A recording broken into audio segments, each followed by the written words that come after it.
Hello.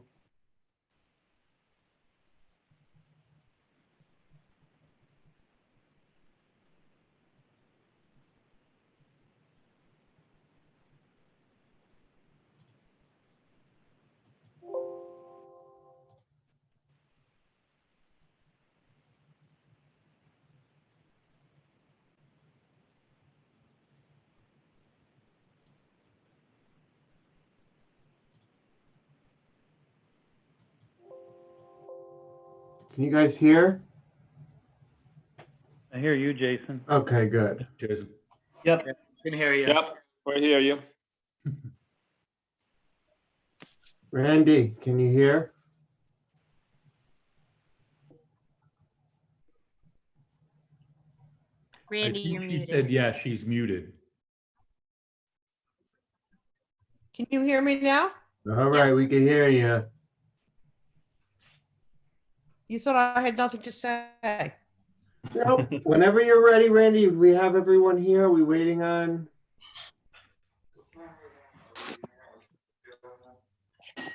Grim. Charles, did anyone? Hey, Manny, I saw you on the street. Let's see your face, Manny. How are you? Good. Oh, wait a minute. There we go. Okay, so we want to start the meeting? I'm ready, yep. Okay, so let's call the meeting to order at 7:33. And I know we have some guests here. Before our guests get started, would anyone like to have any comments on the minutes?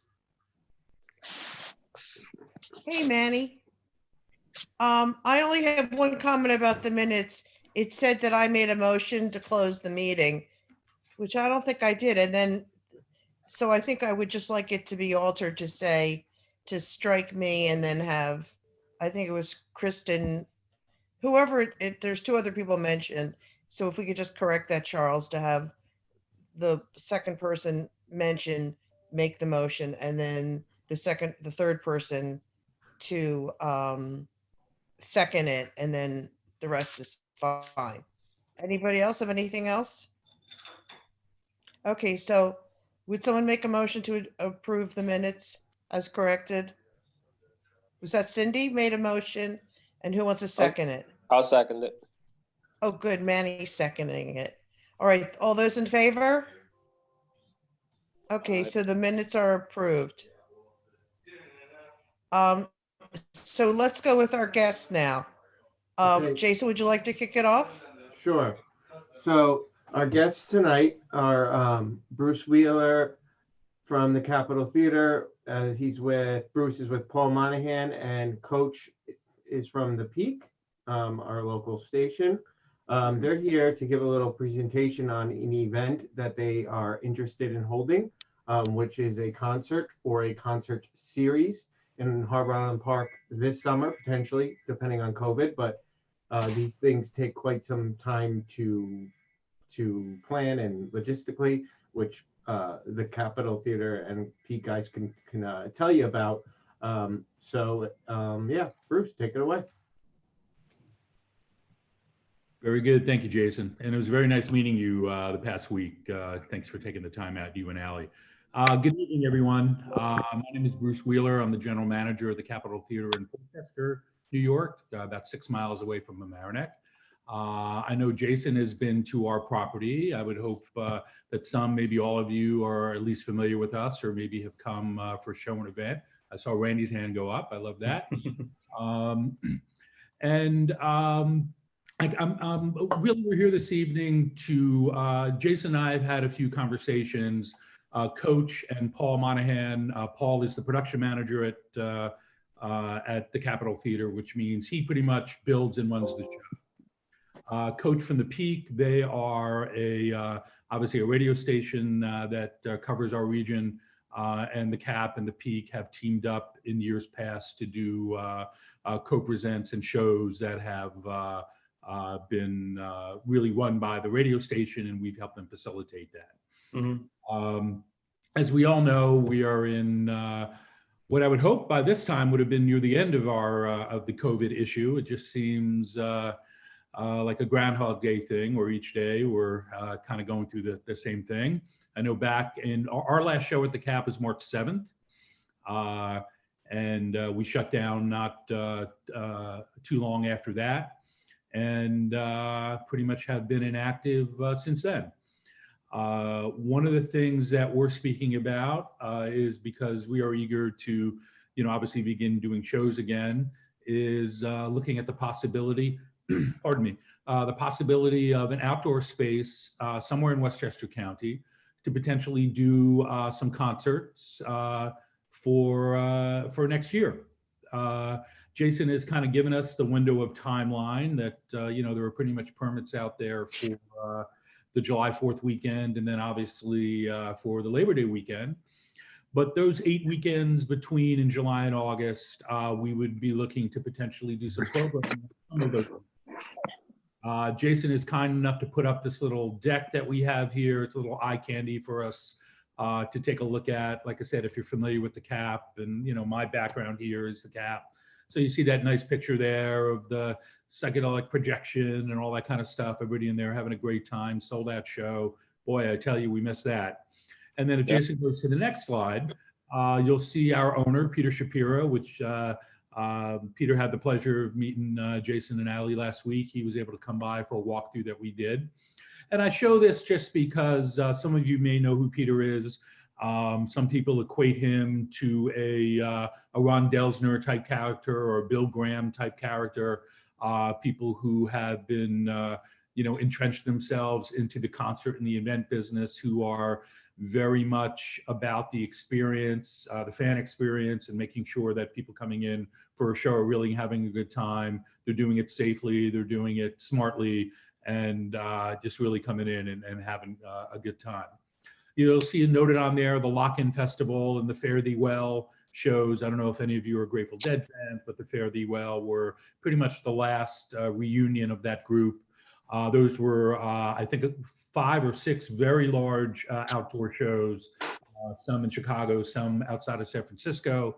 And then the Lock-In Festival is akin to the Lollapalooza Festival or the Glastonbury Festival, where it's a multi-day outdoor festival.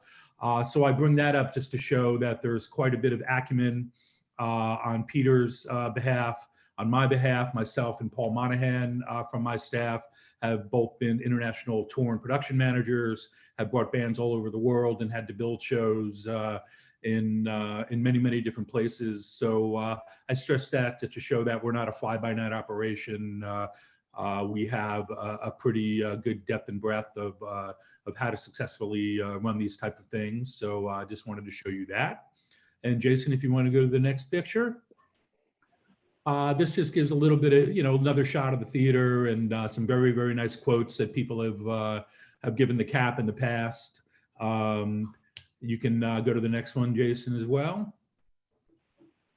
And then this will just show a little bit of the background on the theater itself, our social media following, our website, our email subscription. So you can see we have a very large and robust social media base. And take full advantage of that for any shows and activities that we do. Next slide, please, Jason. And again, a bit of history here. Back in the 70s, the Cap was a very famed venue. The artists that you see there listed on the marquee. And Jason, if you go to the next slide, it will give a bit of history as to some of the acts that have come through the theater, both in the early 70s and then since 2012, which is when Peter Shapiro took over ownership of the Capitol Theater, went through a $12 million renovation, and up until COVID shut everything down, we were doing really great. But you can see there on the 2012 list, obviously lists of A-list artists.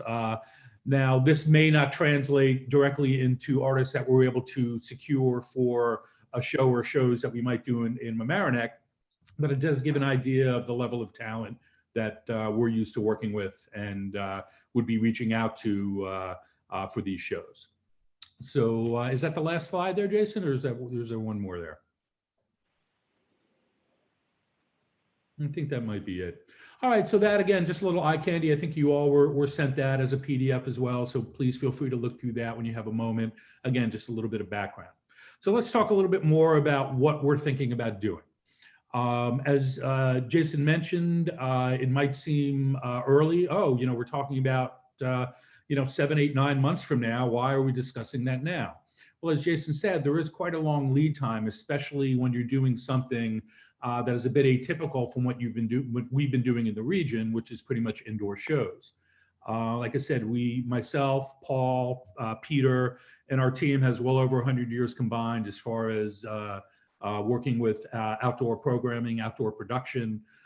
So again, I can't stress enough how prepared we would be to be able to run this well and successfully. But as the COVID situation has unfortunately continued, we've discussed internally, well, maybe one great thing to do to put our energies into next year, in case the indoor situation is still not tenable, is to look for a location somewhere outdoors. So we have been looking at various sites throughout Westchester County, again, one of them being Harbor Island Park, which really is a fantastic location. We feel that is definitely in the running. And one thing that what we're looking at doing really is, and I know that there have been past events and concerts in the park that have had more than one stage. There was kind of a main stage and a side stage. We would really not be looking to do that initially. We would likely just look at a single stage operation. We would be looking, and again, Jason, I'm not sure which particular baseball field we were talking about, but I'm guessing the field closer to the harbor will let the team here know what we have in mind. We've been told that the capacity of that field could be somewhere in the neighborhood of 13,000. That's a great number for us to know, although we may not look to bring that many people in. Really, there's a lot of the secondary issues that would come into play with that, things like mass transit, parking, all those kind of things. So like I said, it's nice to know that we could potentially work up to that number, but more than likely we might look to program less than that, or at least have attendance less than that. Like I said, there are those 8 weekends kind of, after July 4th and before Labor Day. We don't know yet how many weekends we're going to request to program. I would say it might be 3 or 4. And the reason that is that in order to bring in all the equipment and, make the effort and spend the resources and money to build it, that, like anything, when you put it up, the more shows that you do, the more those costs come down. So a lot of that, again, has to do with, what your suggestions and recommendations would be, along with, the board in town and the mayor's office, police department, fire department, all those entities. So we're looking to kind of find the sweet spot there. We really want this to be a family geared event, meaning that we're not looking to program music that would be too aggressive or, some, hardcore metal band or something like that. That would not necessarily be in our programming. It would be, the fans at the Cap tend to skew a little bit, older, more my age, but we do a lot of programming of some of the younger acts, a lot of the bands that are played on the Peak. So that's a good symbiotic relationship that we have at the radio station. So basically it would be building out the site in a similar way to, again, there was an event back in 2015 that we were shared a layout of that looks like a very good layout. I'm guessing that it was something that if any of you were around back then, you probably reviewed it, and hopefully everyone. It was the SOE Festival, it was called. The SOE Festival. I don't know if anybody was here for that. It didn't do well attendance-wise for various reasons, but the potential, we thought from the Peak, we were there that day and it really had potential. And that's why when we had this idea, I got Bruce involved and I knew they were looking for a location. I was like, Mamaroneck is a great location. Coach is the reason why, Jason and I were able to get together and why we're all here having this conversation now. So, all good stuff. But again, the radio aspect, the terrestrial radio aspect will be very important with this, because not only will it help with the marketing, but it can also help with, obviously, getting, playing some of the artists that might be coming in to perform and really creating a high level of awareness. So the event obviously will be well attended and hopefully well funded. And really we wouldn't be looking to do anything that would be pretty much outside the realm of what any type of outdoor festival would do. We would be looking to have food and beverage. More than likely, food trucks would probably be the simplest and least impactful way on the space to get that done. We would obviously bring in a stage with lighting and sound. We would probably bring in some video boards to put up on either side of the stage. Let me put my hands here. So people who might be a little farther back, you don't want to be right. Carlo, can you mute your phone, please? And obviously portalets, and we would be looking to hopefully utilize power and water from the park.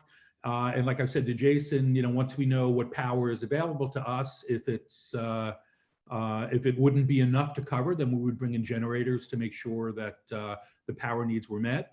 Obviously, crowd and public safety is pretty much high on the list. I would say that's number 1, number 2, and number 3. With respect to having proper security around and utilizing local PD to make sure that everyone coming in is safe, that the field itself stays and remains safe, and that everybody comes in and just looks forward to having a great time. Like I said, public safety and public safety, I'll segue over to COVID. Now, right now, I think we're all very hopeful. We're hearing a lot of information about vaccines and things are going to be starting hopefully by the end of the year. None of us has a crystal ball, but our hope is that come the spring and come the summer that many, if not all of these protocol restrictions that are in place now will be altered in a good way or completely lifted. And we'll be planning for that hopeful eventuality. Now, let's say that that there are still some protocols and there's still social distancing that needs to be exercised and all those type of things. Of course, we would look into that and figure out the best way to execute on that to keep everyone safe. If it got to the point where, well, only and you might have seen in the news where there have been some concerts around the world where people will be able to drive in their cars, obviously we would have that conversation, because one of the things that we want to be very mindful of is leaving your field as well or not in better shape than when we found it. So all those things I mentioned just because I figured I wanted to kind of paint some broad strokes here, and I wanted to cover what I figured would be questions to myself if I was one of you.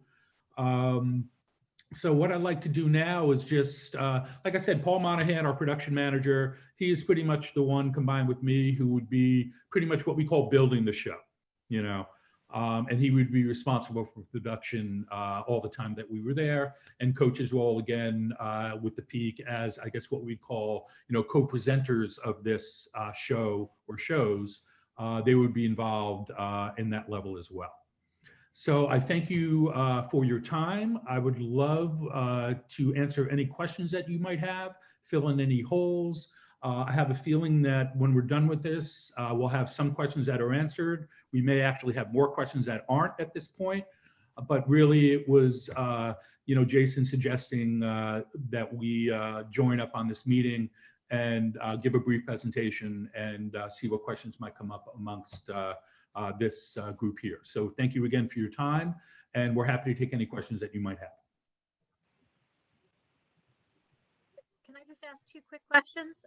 Do you envision the concerts being single artist or multiple artists? I think it would be multiple, but more than likely a headliner and an opener, or maybe a headliner, main support, and an opener, because what we look to do is have it where, for the ticket, you're getting in that it could be, a 4, 5, 6 hour total experience, meaning from when the doors open, there's a little bit of time, people can get on the field. Hopefully it's kind of a picnic type of atmosphere, and really turning it more into a day in the park rather than just the concert destination. So I know that's something that Jason and I talked about a little bit, and that would ideally be our approach to this. And the second question is, would you be wanting to serve alcohol during the concert? Yes, that would be a plan where, part of the beverage service would be alcohol. We would look into what type of licensing we would need. We have liquor licenses up at the CAP, but we would need to speak with the SLA in Westchester County and see what licenses would be granted. And of course, we would work closely with Jason and his team and the township and the village to make sure that that was done. This is, Thank you, Chris. Bruce, first of all, I thought that was a great presentation. Thank you. I'm curious what other potential parks in Westchester, other open areas you looked at, and what were the attributes that attracted you to Mamaroneck? And are you still considering other venues? Mhm. Well, we're casting a wide net because, there are places that we've seen that we like, and they may not be available or may not be amenable to ideally what we're looking to do.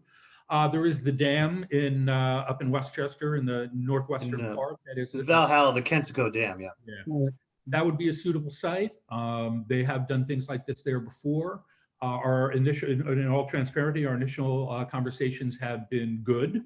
We are not in a place yet where we're looking to make a decision, quite yet. So, and we're not looking to kind of play one against the other. It's not that type of thing. It's just in case somebody would come to us and say, oh, I'm sorry, because of this or this or this, we're not able to offer you this space for the time you're looking for, then at least we could potentially look at a plan B. What attracted us to Harbor Island Park, number one, is the location. I mean, it's just a beautiful, beautiful park. Like I said, Coach and I and some of our other team at the CAP have been talking for a little over a year now about potentially doing something in an outdoor location. And when the COVID thing came up, and again, just in Coach and I and a woman named Stephanie on our team, she's our head of marketing, staying in touch. We kind of said, hey, Coach, we think that, maybe doing something next year as more as a short series rather than just a one-off concert might be a good thing to do. And then Coach put us in touch with Jason. And like I said, here we are. So is this, thanks for bringing that up again. I meant to ask that before. Is this a one-off or you're looking to do 3, 4, 5 dates over the summer, or? Here's the thing. Like I said, if we were just coming in and doing, let's say we're going to do a Saturday night, we're going to do one show, it would more than likely lose money because of the costs that are attributed with, and basically we would bring in it almost looks like a semi truck, but it opens up into a stage. It almost looks like a transformer. And it's not, and it's pretty sizable. It looks like a professional stage. It probably has a 60-foot trim height. So it's not like you're thinking that you're seeing something on a small stage. So it's going to give the people, the ticket holders, a good value to that. Bringing in audio and lighting and video and doing the build and all those kind of things. It's an expensive venture. And if you're able to split that up amongst a few days and generate income off of that, then obviously it will defer those costs. Also that it creates a little bit of traction with it, but like I said at the outset, I mean, out of those 8 weekends that might be available, some promoters might feel, yeah, let's come in and do all weekends. That's really not what we're looking to do. But we do want to find that balance, that tipping point as to, okay, well, if we do 3 consecutive weekends, that's great. The village makes, quite a bit of money. We're able to cover our costs. We're able to kind of put together something that we can do, quite a bit of marketing and advertising around and really create an event that, for all intents and purposes can put, Mamaroneck on the global map. We have fans all over the world. We have people flying in from Japan and Sweden and, India, depending on what some of the acts are that are coming in. So the CAP is a globally known brand. And we feel that, Mamaroneck can take advantage of some of that and, and play a good partner with that. Oh, with all due respect, Mamaroneck's already pretty well known globally. I like to. Oh, I know it is, yes. I don't want to monopolize the time here, but I will say I'm going to speak selflessly. Those on the board, this committee also know I'm most interested in the fields themselves. I'm also with a soccer program And unlike other facilities you may have looked at, these are very active playing fields used by the community. Kensico Dam, to my knowledge, is not. And so, I understand absolutely the economics behind doing this as a multi-weekend event. I'm curious about what your plan would be for access to the fields, field protection, field restoration, all those things that are important to the community while you take it over. I can say that my experience with Zoe was not good as a kind of field user and running youth programs. There were a lot of reasons for that. Some were just because Mamaroneck doesn't run a lot of programs like this. So I'm curious if you've thought that through and where you're coming out on those kind of questions. If I could talk about, for Zoe, that was a kind of a different monster in the sense that we at the peak were just a media sponsor for it, so we didn't have that much control. And the person running it didn't have the experience and the wherewithal for live events like the Capitol Theater does. After the event, and of course, I guess he lost his shirt on that, I would assume. Yeah, it wasn't really booked very well, but that's why, this time when we were thinking of, at the peak, we were thinking of doing an outdoor thing. The first call I made was to the Capitol Theater and Bruce and Peter Shapiro, because they're the ones who specialize in this, and they could really do a lot better than what they did for Zoe. And I'll let Bruce talk about the field conditions and stuff. I know we had a plan for that, I think. Yeah. And Dan, that's a great question because like I said in my opening pitch, we want to leave that field as good, if not better than when we found it. Well, I'm a sports guy myself. I understand that playing surfaces and not only for, the baseball or softball field or soccer and all those things, you need a good surface, When Peter, my boss and the owner of the CAP, was up there with Jason, one of the things we did talk about was, how are we going to, be mindful of keeping the field in as good shape as possible, and then what would happen once we were gone and pulled all of our equipment out. So that is definitely something that is that we want to be mindful with. It's something that we want to make the commitment to make sure that this board and Jason and the town itself are happy with the condition it was left in. Because like I've said a few times to Jason, we want to be good neighbors. We don't want to come in and take a scorched earth policy that, it doesn't matter, we'll be out of here in a few days and bye-bye and good riddance kind of thing. That's not what we're looking to do. And not to project ourselves too far forward here, but this is something that Jason and I spoke about, is that if we were to have a successful run in 2021, we could potentially look at turning this into an annual event, whether it's multi-show or a weekend or something along those lines. So we would want to be able to preserve the possibility of that. And part of that would be, like I said, to be the good neighbor and make sure that the condition of the field was up to par. One more thing, just to answer. Oh, I'm sorry, Randy. Go ahead. No, I just want to say two things. A, I don't think we could have a better partner in terms of professionalism than the CAP people. I just want to say that one. And then I have to say two, we get a little scared with a 13,000 number. So, and I know you have to make money. So I would just suggest, if we turned out working together, the number, we need a number that's less than that, less scary, and ramp it up over time. But, And because that brings me to, we're primarily recreation. I'm sorry. Somebody else was going to say. I just wanted to add on to Randy with that number. What about parking? I know that Bruce, that you touched a little bit about that. I'm concerned about parking. Would that be a concern? I'm sorry. That's one of the things that is a big time consideration. And one of the things that we're looking into, because if we are, looking at a number of thousands of people, whether it's 13,000 or 7,000 or 10,000, obviously there's a percentage of them that will come on the train. There's a percentage of them that will come on other mass transit. but there are a large percentage that are going to drive, and we're aware of that, you know. One of the things that Jason and I have spoken about is where the CAP would look to utilize and lease other parking lots, and also have look for to work with things like shuttle buses to bring people between the site and where their car might be parked, not only before, but after. So this is something that we have discussed, and this is something that we continue to look into. And again, as we, I guess I'll kind of say, you know, if we look at all these different ingredients, it's like we're baking a cake. Like, you know, what's the capacity going to be? Where are people going to park? You know, what are we doing for portalettes?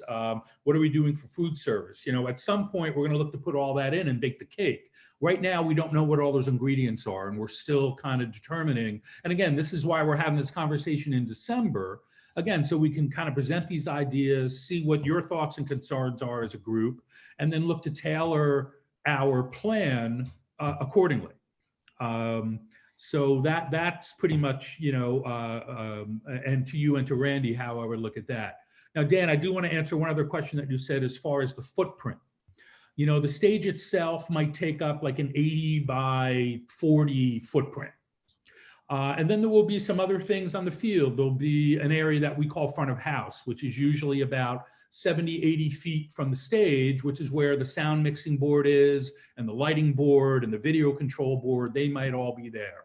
And they're out there really for the audio, so he can hear what's coming through the speakers and mix the sound accordingly. Really beyond that, in that area, that front of house area, is something that we can easily strike and put into the footprint of where the stage would be. Like I said, food trucks and portalettes pretty much would come in at the start of the weekend and then leave at the end of the weekend. So ideally what I see happening is that back corner, kind of that right field corner, is pretty much a footprint that we would look to, I guess, say, put on lockdown. And what we would do is we would have a security staffer there 24/7 to make sure that that equipment was guarded and that, you know, nobody was going up onto the stage and doing things along those lines. So again, something that we've spoken with a little bit about with Jason, and that would be the plan if we were looking at doing consecutive weekends for that Monday through Thursday or Friday. That's how we would look at, and then, you know, the day before the next show, we would come in and kind of put some other pieces back in place, you know, raise the roof back up at the stage, and we'd be loaded for bear. Yeah, Dan, I thank you for your comments, all of you. I addressed all of those questions. I had very similar questions to what you had with Bruce already, particularly on the footprint and the fields, the condition of the fields. You know, the park is one thing for the field area to be closed down for a day or two, but to close it down for 6 weeks is something that we're not going to consider, because of the even though there is no permanent organized sports in August or July, we're still keep it open for the public, including adult softball and things like that. So the footprint of the event is going to be large when the event's going on, but it's going to break down fairly quickly after that. And that was one of my major concerns, was to make sure that the park would be usable pretty much, except for a few days out of that summer when the concert is happening. Would the beach be closed on concert days as well, or would that be? It would be closed after hours, Dan. So like 5, 4, it depends on, it would be open for sure majority of the day, but I can't give you an exact time, because it would depend on security and the planning and stuff like that, but for sure. The plan, it sounds like, you know, and I realize this is all preliminary, but the plan would be that it would be a normal day-ish, and then kind of lock down a couple hours before a concert. Concerts would always be in the evening. Is that the idea? Or would there be? Yeah, it would be, you know, I would say ideally we would probably look to start late afternoon and then go through the evening. So I got a question. Sorry I was late, guys. Carlo, isn't the number of attendees going to be driven by who the headliner is, number one? I'm sorry, Carlo, driven by? The headliner, whoever the number. No. Oh, absolutely, yeah. Right. But another aspect, and Carlo, I'm actually glad you brought this up. not only are we looking to bring in, national, internationally known, headliners, but one of the things, and again, Jason, Ali, Coach, Paul, and I have talked about this, is also trying to have some type of local aspect to these shows. And whether that is some type of contest that's run on the PK, submit your song and win the contest and be the opener for this particular concert. Things along those lines are things that we really think will make it a bit more community-minded, community-based, and also be a lot of fun, Something along the lines of Battle of the Bands. Yes. Right. So, Carlo, what's the name of your band? No, I'm only kidding. Let me tell you something. You've got a tremendous venue at the Capitol Theater, and I've been there many a times. We appreciate that. Yeah, it really is a special place, Right. Also, The one other other thing, just to I'm give sorry. a little bit of context, before I was at the Capitol Theater, and like I said, myself and Paul, we never worked for the same act at the same time, but we both done quite a bit of touring. One of the things that I did from 2012 to 2016 is I ran the venue at Central Park Summer Stage, which was probably the biggest professional challenge I've ever had in my life. And the reason I say that is we're at this beautiful, almost 6,000 capacity venue in the middle of Central Park. We're 100 meters from some of the most expensive real estate in the world on Fifth Avenue. I'm dealing with the Central Park Conservancy, the New York City Parks Department, the New York City Police Department, the Fire Department, the Mayor's Office, and it was as much of a political job for me as it was a management job. So I like to think that, that has steeled me quite well to be able to come into situations like this with a concert proposal like this and really be confident that, we're, and again, I don't want to sound trite about it, but that we're really interested in doing the right thing here, Like I said, we're not looking to go scorched earth or leave somebody holding the bag or whatever euphemism we want to put on it. It's really about creating, and like I said, even if it's just for next summer, creating a really good, strong partnership that potentially, if both sides are feeling, wow, that was really great, that's successful, that was a great revenue driver for not only the Parks Department, but for the restaurants and bars and hotels in town, that's a win-win-win for us, Yeah.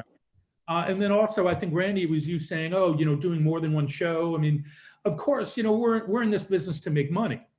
And I said this to Jason, I said, if at the end of the day, we're able to do a certain amount of shows or over a certain, number of weeks, if we come out of it in the black by 10 cents, but have all of our other costs covered, that's a win-win for us. A win-win-win would be to, obviously have a profit left at the end of it. Like I said, it's about, the money that would come into the village. It's about, getting some great overtime for PD and fire and things like that, and making sure that those costs are covered, all the things that are part and parcel with an event like this. So I just wanted to throw that out there as well.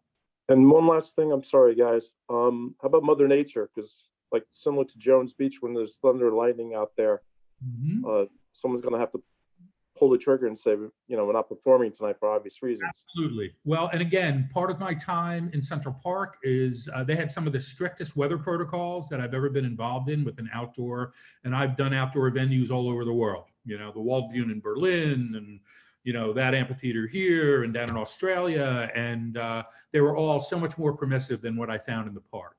But yes, the weather is always an issue. Lightning is an issue, if there's lightning tracking by. So yes, there are protocols for that we would look to all agree upon. And, the short answer for that is, well, that's what show insurance is for on our end, Okay, thank you. Sure. So- Thank you. And I would also. I have like one to- more question, sorry. Go ahead. Sorry. Is this going to be standing room only? Like, how are you selling the tickets? The general admission ticket. Okay. And another thing that we want to do is we want to have a good chunk of our tickets at a low price. So this way, a family of 4 or 5 isn't spending $500-600 to come and see a concert. They're spending hopefully less than half of that. But yeah, we would want to have a percentage just as general admission. And we would likely have a couple of tiers of what we would call VIP, whether that's, they get a wristband and they basically get to go and eat all the food they want, or they have a special area closer to the stage where they're able to watch the show. but there wouldn't be any seating. We would, I don't know what the park's protocol is with respect to lawn chairs or umbrellas or things like that. I know at Summer Stage, we did not allow lawn chairs. They basically, you know, clogged things up and then became a fire hazard. God forbid there was any issue. So obviously I would work with Jason and whatever your protocols are, but basically, like I said, I would like for it to have kind of a picnic atmosphere. I'm guessing that, you know, as the headliners come on, the people near the stage would likely be standing up. But with the size of that field, I think if somebody didn't want to stand and wanted to sit back on their blanket and just, you know, sit back and enjoy the music and have a great night under the stars, that's really, that's the kind of show I like to go to, you know? Okay, And, thanks. and So I I think, just have one quick question. I'm sorry. Hi, Carrie. When you say over the course of the weekend, are you talking about one show over the course of the weekend? Are you talking about a show Friday night, Saturday night? Like, how much of that weekend would consist of taking over the park for the concert? Well, I mean, it would probably be a balance. I mean, there may be, you know, some acts that we can get would usually do like a 3-night run with us. And it would usually be like a Friday, Saturday, Sunday. You know, so that might be something that we might request. And obviously working with Jason and the village to see if that was amenable. But I would say at the minimum, we would probably be looking at probably either a Friday and Saturday night or a Saturday and Sunday night. But if it was Sunday and it wasn't a holiday on the Monday, which I don't think there is between the 4th and Labor Day, you know, we wouldn't be looking to go really late. You know, it would be more like I don't want to say a matinee show, but it would probably look to start earlier and end earlier on a Sunday night. Okay, thank you. Sure, thank you. Again, I realize this is early days, this is all preliminary, but you know, one of my recollections from Summer Stage, when it was a paid event, lots of people hanging around outside to listen to the show. What you described would be using our back fields. I could envision quite a few people, unticketed, uncontrolled, potentially hanging out on the front fields. So, you know, Jason, I don't know if you've already thought through that, but that kind of structure would be a bit concerning for me as a resident who lives nearby the fields, but also just generally in terms of. They wouldn't really be able to see, I mean, that's a great question, Dan. They wouldn't really be able to see much from that. No, it's just hanging out and listening and that kind of thing. And you know, obviously that's something that we can discuss. We wouldn't want hundreds or scores of people, you know, doing that. And I guess that's something, Jason, that we can discuss as to where ultimately the perimeter for non-ticket holders would wind up, whether that's all the way out by the road or halfway across the other field or whatever it is. And Dan, great question. And again, at Summer Stage, just like when, you know, I don't know if anybody remembers when the shows were down at Wallman Rink. I do. There were times we didn't have tickets. It'd be 6 o'clock at night. I grew up in New Jersey, about 20 minutes west of Manhattan. You're like, hey, you know, so-and-so, Todd Rundgren's playing at the rink. Why don't we go? We didn't have tickets. The show was sold out. We would go and sit up on the rocks. Right. And you could kind of see it and you could kind of hear it, but you know, more power to people like that. But I think that's a great question, and just finding where that perimeter would be could mitigate some of that. Jason, what's the crowd like on July 4th on a nice summer night? So it's like 15 to 20,000 people. It's a lot of people. More than what we'll ever get for this concert. It's a lot. And they come in from all over the place, every angle possible. And nobody's on Lanza for that one, right? That's all front fields. Well, they can't go on Lanza because we shoot the fireworks from the beach, so it's a fire hazard. We have to rope it. So I'm just trying to gauge, you know, traffic wise and everything else, what that would mean. So I think the most I recollect was what, 5,000 or 6,000 for the beer festival a couple of years ago, but that was over the course of 6 or 7 hours in terms of flowing in and out of there. Yeah, I mean, this is going to be an interdepartmental effort. Obviously, Parks and Recreation would do a lot of the groundwork, but I mean, there's public safety and there's the building department and there's the fire marshal and there's all sorts of entities that would have to clear this. Specifically, public safety, you know, the village only has so many officers, so they might need help from other departments, you know, I mean, there's a whole slew of things we would have to go through with other departments in the village other than just us. So. And again, hence why we're having this discussion in December, for July and August activity. Is there a minimum number of attendees that you need to have? I don't know yet. I'm still collecting some information on some of the rentals and some of the production equipment that we would need.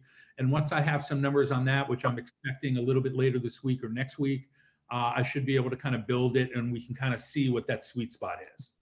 So that's a good question, Tina. Thank you. Yeah, I love the idea, and I've been to the Capitol Theater. It's amazing. If it logistically could work, I think it would be great. The only thing that made me nervous was the number that you threw out there. And understand me, and like I said, that was the number we were told as far as what the maximum capacity would be. But more than likely, we would work within that number or a little less than that number. And like I said, it's finding that sweet spot. It's finding, kind of massaging, okay, what are we expecting to come in? Like I said earlier on mass transit, how many parking spaces are we going to need? And then pretty much, trying to arrive that way. We got that number based on, we just looked at the diagram for SOE and what they were allowed to do. But 13,000 was their max cap that they were allowed. But I don't think we would come near the 13,000. But so that's just where that number came from, is because I think they had two stages. They had another area as well on the other side of the road there, close to the water. So I think that's why that number might even be elevated a little bit. So this for one stage, I don't think that number was just the number that we were told that they had. That's all. I don't think they ever set up on there, just access wise, if you're thinking about that. That's a quarter of a mile walk at least away. So just for your consideration. Yeah, no, I don't think we'd do a second stage. I don't think. No, we would not do a second stage. I mentioned that earlier. We would basically just focus on, doing one stage, doing it very well. And also that stage would be in that right field corner, but it would be pointed towards the harbor, towards the beach. In foul territory. Yeah. So again, that, we're trying to, also keep in mind that the people who might live there, across the harbor and things like that, hopefully they'll all come out on their back decks and enjoy the music that night. But, we do want to be sensitive to that as well. But again, going back to like a headliner, like say like the Doobie Brothers of Chicago that you've had, at the Capitol Theater, if you bring one of those two groups in, you're going to have 13 plus. Whereas if you bring a second tier band, you may not have the 13. And it could be like a trial run, first year run to see what it's like. Obviously we don't want to look to program something that would be an oversell. We're more than likely not going to bring in a Bruce Springsteen or a Dave Matthews or something on. No, Doobies. But yeah, Carlo, that's a good point. And again, it comes down to is, if we put a cap on the number of tickets at X thousand, then, and we all agree upon that, we're not going to be looking to sell or occupy beyond that number. So. Right. But would you do the same concert a different night? That's a possibility. There are some acts that we've had. Like I said, there are acts that have come through that are very popular that have done multiple nights at the Cap. Yeah. That we could potentially see, because there would really, it comes down to what's the draw. I think Carlo's point is that what are the artists that can come in? There are one of the things the Cap is well known for is, and if you're not familiar with this term, I apologize, is the jam bands. I mentioned Dave Matthews Band, Fish, OAR, Widespread Panic, bands that tend to have people follow them around, and really, they're not being mindful that, put it this way, if they're a fan of one of those bands and there is a concert somewhere in their area, they're going to all of them.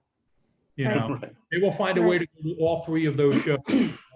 And that's why I mentioned potentially the Friday, Saturday, Sunday, because some of these artists that we work with only work that way, kind of the weekend warrior approach, where they go out for the one weekend, they play the same market that weekend, and then they go home.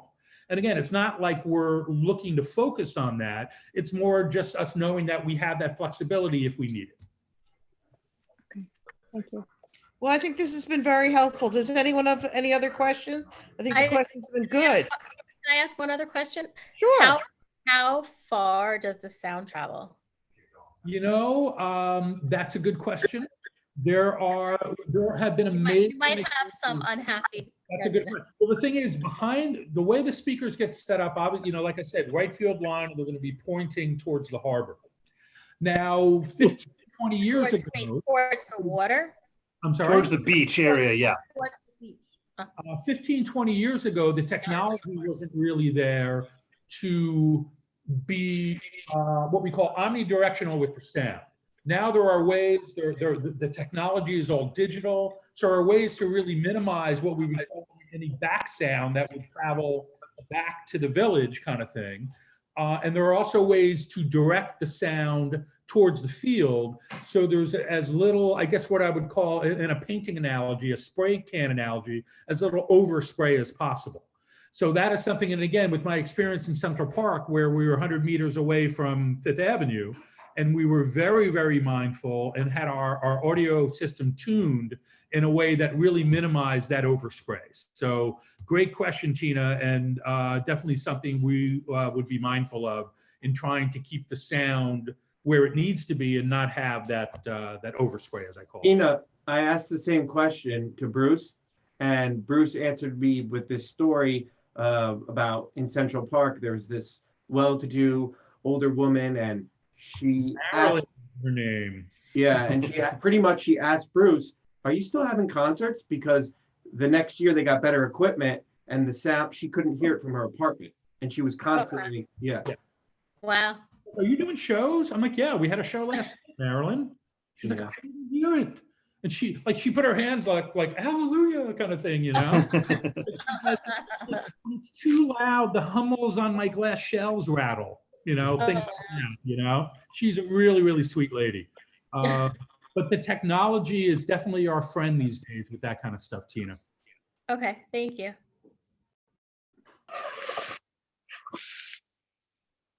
Any other questions? Jason, you want to wrap it up? So I would just like to say,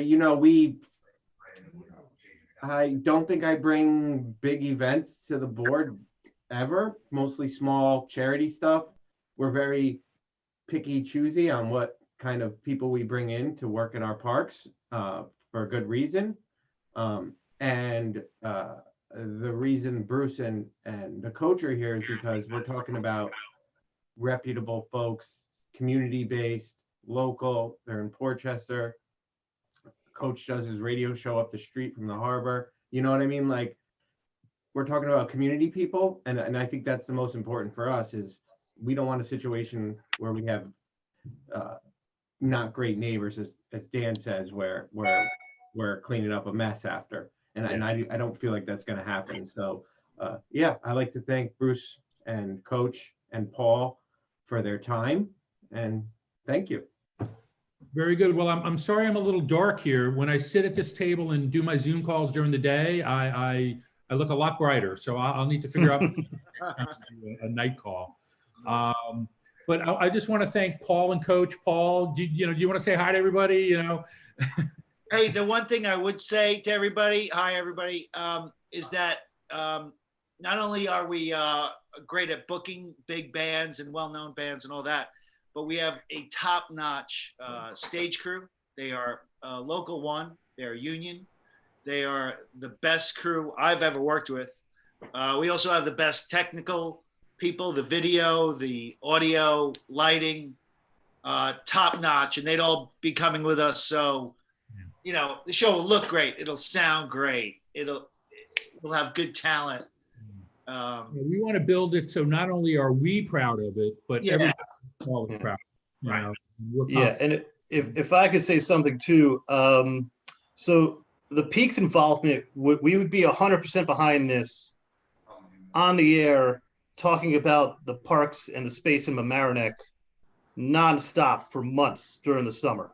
And I think that would be really good for you guys too, because there are some people, even in the northern part of the county in Westchester, or we go to Rockland and Fairfield as well, in North Bergen, that may not even know about this great space and the great things you guys do in Mamaroneck. So we'd be fully behind it with our audience and our social media and our email chain and all that to go along with the CAP.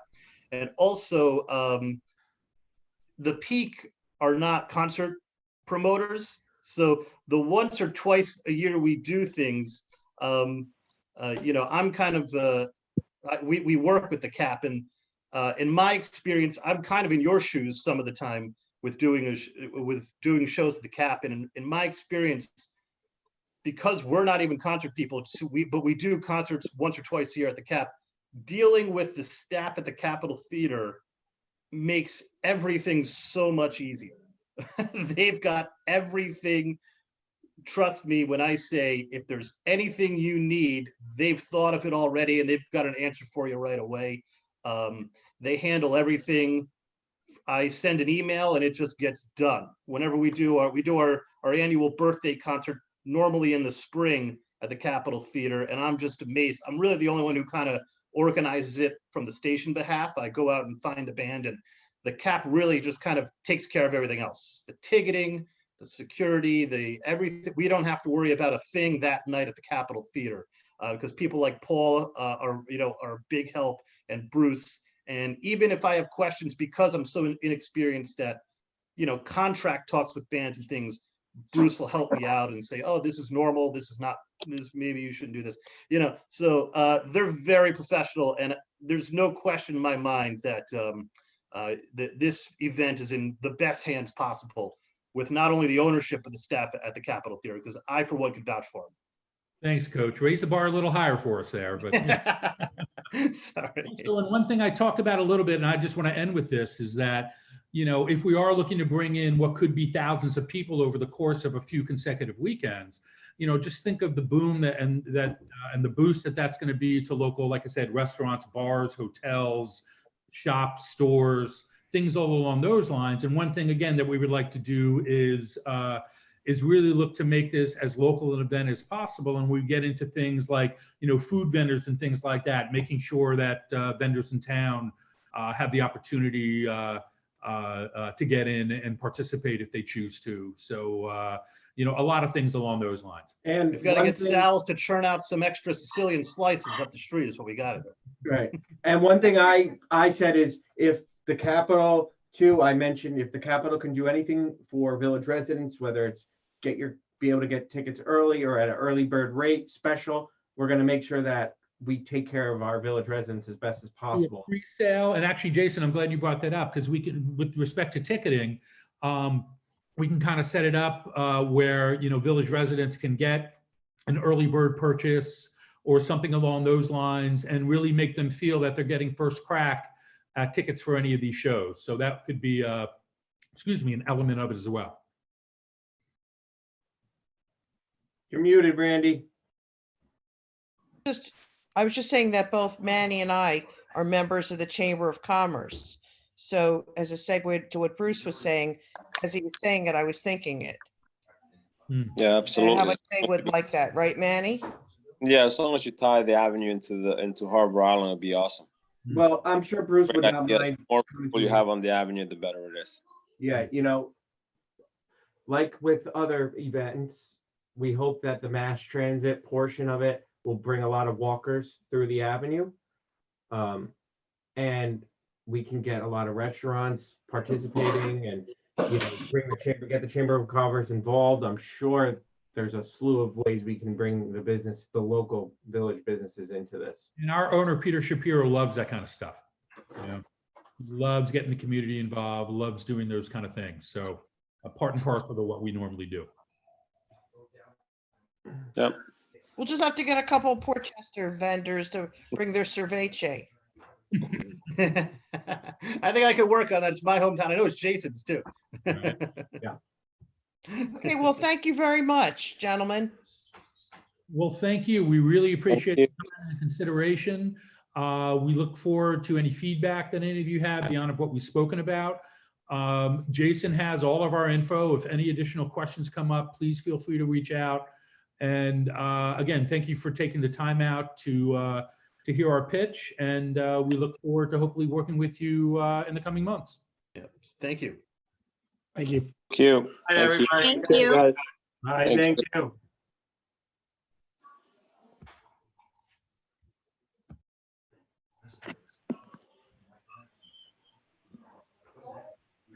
Do we have other things on the agenda? We have the recreation fees, but it doesn't need to be discussed today or tonight. Let's put it off. Does anyone else have anything else? I have a couple of questions just to follow up now that they're off.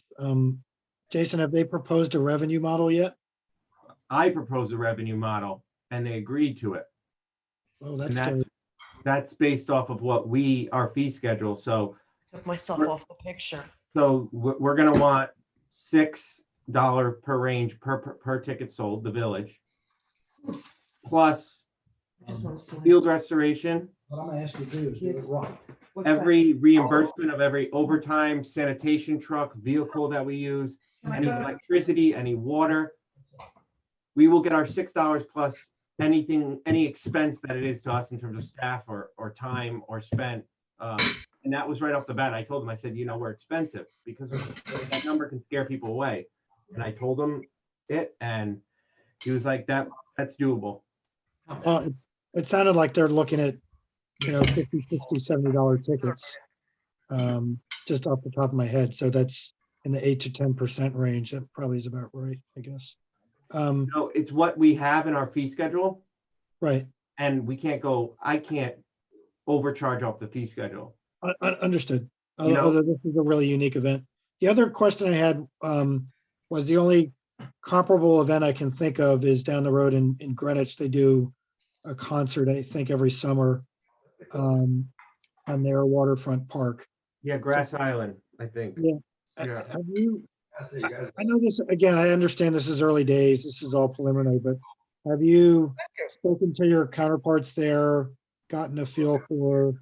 No. I will call them again, but I know, some Greenwich particularly are more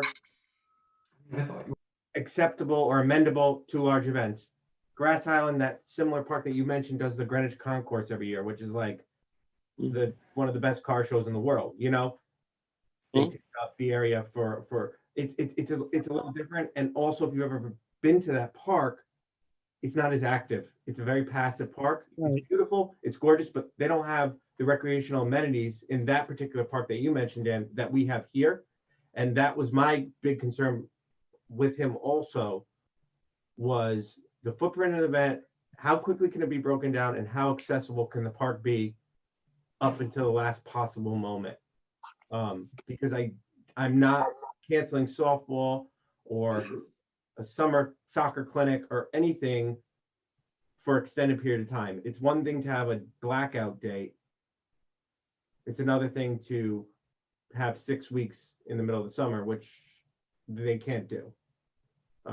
So they assured me that it is other than the stage, which will be in its own cordoned off area, everything else will be removed from the site and brought back if there's another concert 2 weeks from then, brought back, so that it's not going to impact the recreational resources that the park has to offer.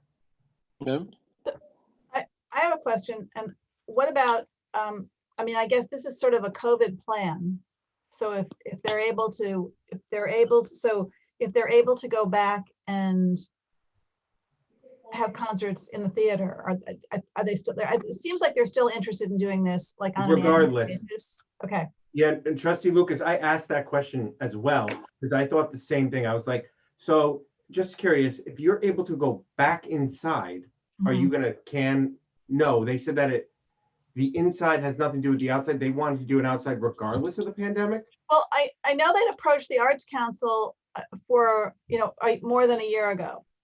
So, before COVID was, on Yes. anybody's radar. They've been wanting to do it, an outdoor concert at a larger name at a local park for quite some time. So I don't think that whether there's COVID or not COVID, I think it would happen regardless. Because we still may be under limitations and not be able to have large groups. I mean, Right. So that's another thing, is we might not be able to do this at all based on COVID. That's fine, but it's not something that we can say, oh, COVID's gone, or we got our vaccine and we have a month and we can open up. We can't plan this in a month. This is an extensive. So that's why. And if it can't happen, if it can't happen this coming summer, it could happen the following summer. So Right. you know. Exactly. And I think these people are, I mean, I have to tell you, people ask to do large things all the time, and I don't even consider most of it. It's all garbage. These people have their head on their shoulders. Mhm. They're professionals. I have no doubt that it's going to be a quality partnership. Field restoration, it's going to be plain and simple. You restore it with our contractor the way we want it done, and this is going to be the price, and you pay it or you don't have the event. I don't know what situations happened in Beer Fest and SOE and this one and that one, but it's pretty simple here. You do it or you can't have the event. You know, it's going to be laid out in black and white ahead of time that you're going to use X vendor, whether it's Land Tech or whoever the village's option is to get our fields back to tip top shape. And we didn't have those controls in those other two.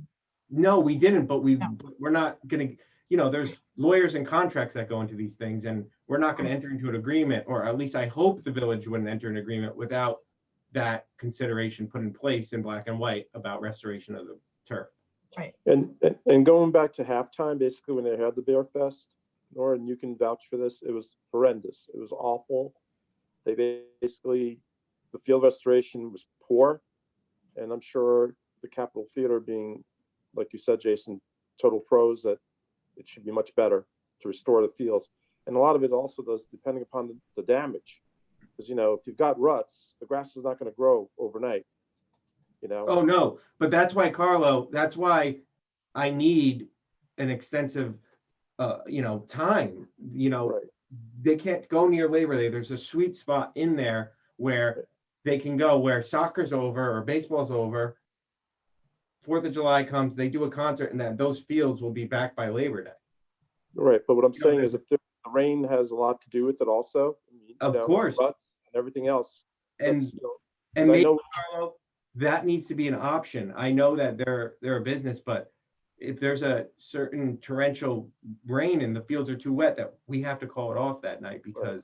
But organizations like that have insurance for it. I have a friend that does this kind of insurance, and they have insurance for, whether a performer is unable to perform, or there's an accident, or there's fire, or it's an outdoor venue. So, they would, I think that's something that's in their wheelhouse. They already said they have insurance for that. And, oh yeah, they're going to be fully insured. I don't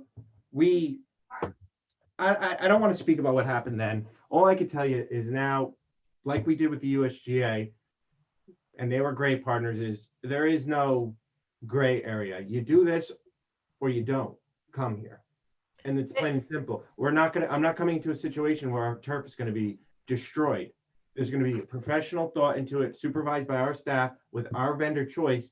And the turf professionals are going to let us know if this can be restored by the X date or it can't, based off what we're looking to do. There's got to be but Jason, you're not going to be able to do that because you don't know what kind of condition they're going to leave it in. No, but I can say, Carlo, that to the turf people, I can say that, listen, there could be a potential 8,000, 5,000 people on the field. What's it looking like if we didn't have rain versus what we did have rain? Give me a ballpark figure on what it's going to take and what it's going to do. So that. Okay, so can we kind of terminate this? It's been over an hour. Sure. Does anyone have any other questions? I just have one comment that I think we all need to keep in mind, is how much time we are willing to allow them to monopolize the harbor. And I'm just going off of a lot of feedback from village residents over how pissed they were about the USGA taking over the harbor. People were not happy about not being able to utilize the harbor.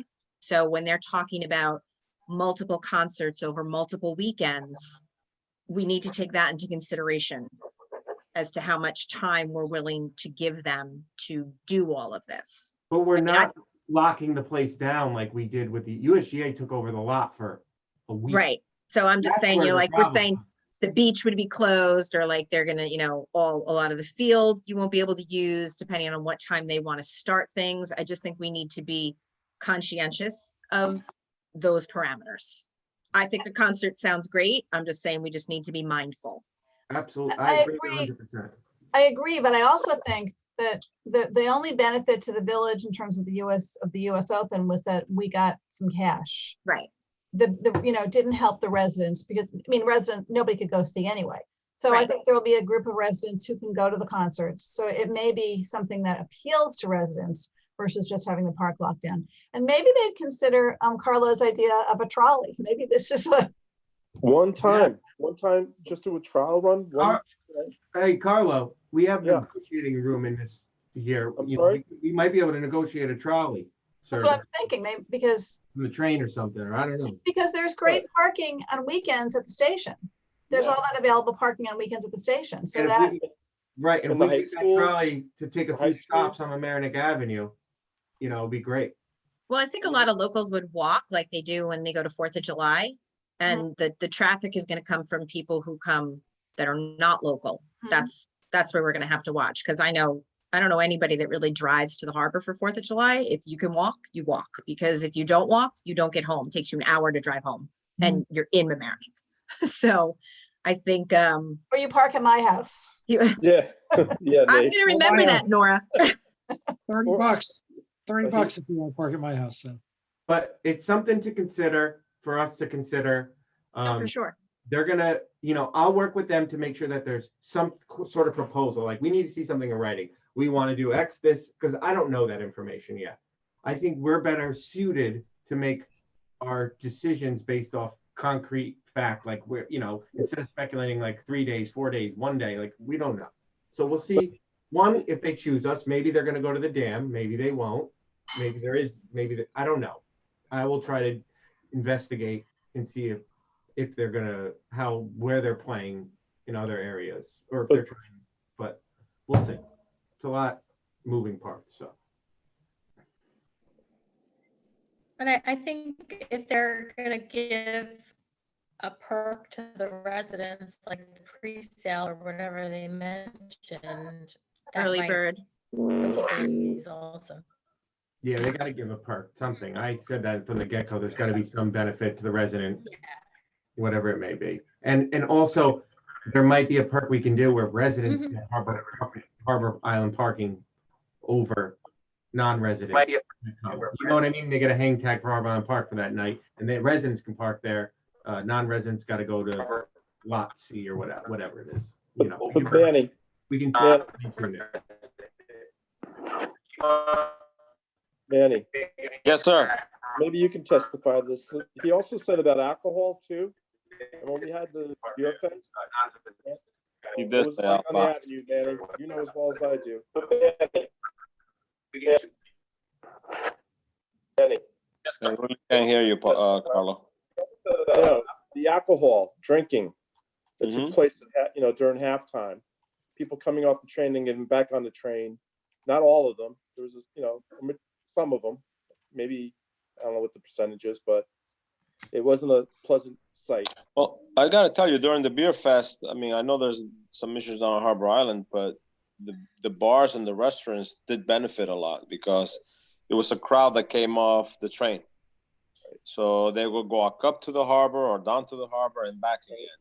And they would stop at restaurants and bars. Then was Molly's Plains and all that, but the avenue did benefit from it. Right. Exactly. So, I mean, anytime you bring this amount of people to the avenue, it brings an economic influx, especially right now where the restaurants are needing some support. I think it would be a great idea. It sounds to me like we're interested, we're cautiously Yeah, proceeding. I think a lot of points that Tina brought up, that Carrie brought up, we need to be mindful of. I think this was all really great questions, folks. No. Really good questions. Yeah, I appreciate it because it's good to have, it's one thing to talk with me and my boss and Trustee Lucas, whatever, but it's good to have everyone else giving their opinion. And I think, I'm not sure, Trustee Lucas, if they're going to go talk to the Arts Council or how we're going to do it, but the Arts Council is going to get involved. I think the Arts Council was going to try and, I sent them the proposal and I think they were going to listen in and we were going to try to give them a recap.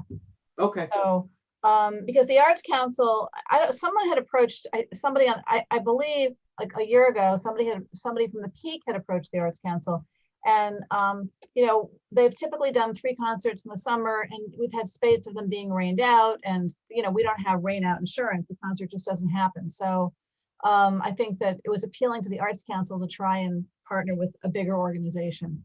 Because they haven't gotten huge turnout. It's a lot of work for a small group of volunteers. And then when it rains, one band was canceled in 2018 and what rained out 2018 and 2019. I don't think the Art Council's draws are as professional or as desirable as what they will bring to. No, because they have a smaller budget. So I think the Arts Council would be happy to, work with this as a summer concert. So. Yeah, the Arts Council wants to help with getting maybe a local band to do an opener and all that stuff. And maybe have some other like arts festival going on at the same time. So. Right, maybe. That's just like spitballing, but. Yeah. Okay, so can I have a motion to adjourn the meeting? Wait, before you adjourn, Randy, I told somebody I would just bring this up really quickly and just ask about this. And I guess, Jason, it's probably most directed at you. Is it possible for us to, I don't know if you guys are gonna be able to see this, to get some signs about not feeding the ducks and the swans bread? Somebody actually from the rec department had brought it up about how, people just aren't educated about it. So I was wondering, I said I would bring it up at the next rec meeting about if we could get a couple signs placed down along the water about not feeding the ducks bread, why it's bad for them and what to feed them instead. Because a lot of people don't know better and they constantly feed the ducks and the swans bread, which is bad for the digestive system. And they really need to be fed like peas and birdseed and things like that instead. And I just think it would be a nice thing if we could just do something like that so that people know better. Public service announcement. Yeah. Public service announcement. I know Kyle at the Marine Center tells people all day long and they don't care. We can definitely get some lawn signs for sure. Yeah. A lot of people don't care, but the person who asked me works for recreation. So, and she feeds the swans. She goes out there down to the beach and she feeds you. I think you know what I'm talking about. She feeds the swans and the ducks all the time. And she's an animal lover. So I said I would bring it up. And then also really quickly, just to give everybody just an update really quick on the dog park. I think after our next meeting, we should be able to have more information, but I know that we all went and looked at that spot by this close to the street on the Boston Post Road. And those of us that were there, the mayor was there, Nora was there, a lot of us really like that area. We think it has a lot of potential and hopefully we'll be kind of moving forward with that spot, which is really positive. Sorry, Carrie, where was it? Close to the Post Road, next to, what is that, that building right on the front? Treatment plant. Okay. By the water treatment plant? The spot I showed you, Dan, across from the toy box. Yeah, that's what I was wondering. Okay, that's great. Yeah, so we're gonna work with the, we sent an email to the consulting engineer, because Jerry, we need designs and blueprints and all that stuff. Right. So we'll I just work on wanted to give everybody a quick update on that, just so they know that kind of where we're at. And then Tina, I know can I- Tina wanted to talk about camp. Tina, we'll put something on for camp next meeting. We'll talk, because I'm gonna have a meeting with the directors in the coming. Jason, can I ask a quick question? Yeah, I saw that. And Jason? Yeah. Hi, can I ask a quick question? Sorry.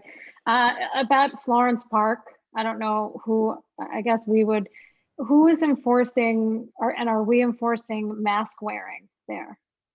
I know that there's signs. I've had a lot of issues. Well, not me personally, but we've had a lot of people talking about Florence Park. Police have been there multiple times. Okay. I've sent emails to my boss. The mayor knows about it. Okay. Yeah, it's a we get it. I get it. Okay. Yeah, we all know about it, and okay. It's hard to, when you go up there and you tell someone, to wear a mask, and they, curse you out. what am I doing here? I don't even, you know what I mean? It's like, Yeah, no, I get Well, it. I'm just yeah. wondering, is that a rule though? At Florence Park, it's mandatory to wear a mask. if you're not within six, if you cannot maintain social distance, you need to wear a mask. Okay, so if they're playing sports on the fields, If they can't maintain social distance, they need to wear a mask. okay, That's what the executive order says. And that's what the Okay. signs say too. okay. But for some reason in Florence Park particular, there's been a lack of mask wearing. At least a lot of people have been telling me. I've seen it myself. I don't know why. Seems to be the case. But are people complaining that people aren't wearing masks? People are being socially distant, like if a family is together and they're socially distant from other people, Both. but they're not wearing masks in Both. each other? Are people complaining about that? Because I think they're allowed to do that. People are complaining about people being 10 feet away not wearing a mask. People are complaining about people that are not socially distant not wearing masks. People are complaining that other people's kids that they see outside their kitchen window are with other people's kids and they're not wearing masks. People are complaining that people are rude because they ask them to wear a mask. I mean, it's every which way with the mask. I just think if you're in a public, a park and we have that rule, no matter how far away, if you're 2 feet, 6 feet, 10, you should be wearing a mask. That's the rule. We agree But too. that's not the rule. That's not the rule. That's the problem. That's not the It's rule. The not. rule is if you can't maintain social distance, you need to have a mask. So if people are at a public park and they are maintaining social distance, they are not required to wear a mask. Now, if the village mandated on their own, I guess, if they're even allowed to do that, that to enter Florence Park, you must be wearing a mask, that's another story. But that's not the mandate. The mandate is that the mandate is straight off the executive order. And if you are unable to maintain social distance, you must wear a mask, which is 6 feet. That's what. Right. Yeah, I think it's just confusing for people. That's, Yeah, but I think the village's position at the same time is that we can only go as far as what the state says, and that's what the state oh, I says. get it. I So get it. we're getting it I on think- the mask thing in the parks is on every angle. Everyone, you can't, I don't know if we can make anyone happy in this situation. I know. Is it just Florence that's really the problem?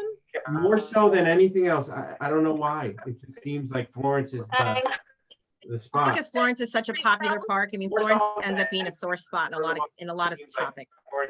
Yeah, I mean, listen, I get it in the harbor, at the harbor playground. Someone called the other day.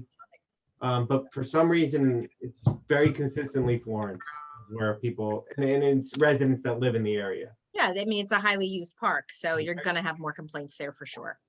Right. And it's tough for staff too, because we don't know who's in a family, who's not in a family. Like, there's so many people on the playground. Like we don't know who's who and who's with what, and wear a mask and I have a health, everyone has an excuse or a reason. And it's just like, we're recreation people. This is not our thing. Enforcement of a mask policy is a tricky thing. The police department's having a hard time with it. So Listen, guys, before we end the meeting, I want to mention that this is Kathleen Gallagher's last meeting on the rec board. She has decided not to continue serving, but we really want to thank her for her outstanding efforts and her really stellar attendance, and just give her a round of applause if that's okay. Oh, Kathleen. Thank you all. It was wonderful working with you all and getting to know you. It's just, it's getting a little more difficult with work, so I appreciate it. And good luck to everyone, especially at the concert. I hope it goes. thank you, Kathleen. We appreciate your service. So can I have a motion from someone to adjourn the meeting?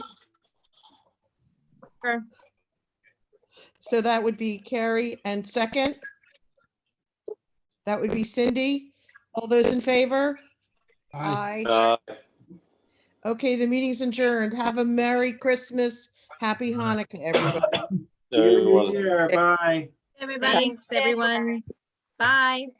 Have a great one.